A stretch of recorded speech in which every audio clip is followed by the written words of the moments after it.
Forgetting your PHPMyAdmin login password again and again?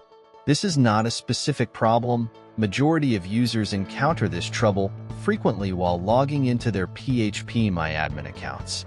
Therefore, here we will exemplify how to consolidate your PHPMyAdmin application within your IP address and automate the login process.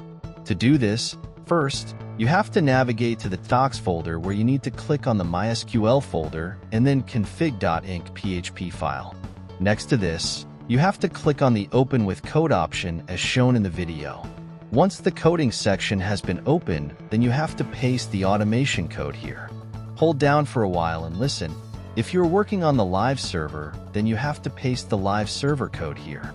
In contrast, if you are working on a local server, then you have to paste the local server code here.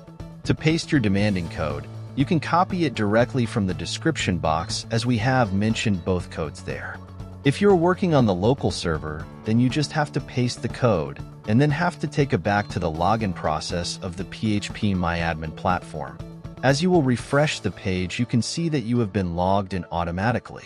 For confirmation that we have logged in only via our pasted code, we will go back to the coding section. We'll change the IP address in front of the remote address, and finally we'll refresh the MyAdmin login page by getting back to that again. Consequently, you can see that the login automation is not working again. In case you are working on the live server, then you have to paste the live server code there first from the description box. Later, have to replace the IP address by inserting your own IP there.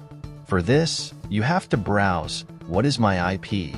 and have to copy your IP address by clicking on the first link. After that, you are required to replace your IP address in the code and have to be back to your PHP login process on the MyAdmin platform. As you will refresh the page, you can see that you have been logged in automatically there as well.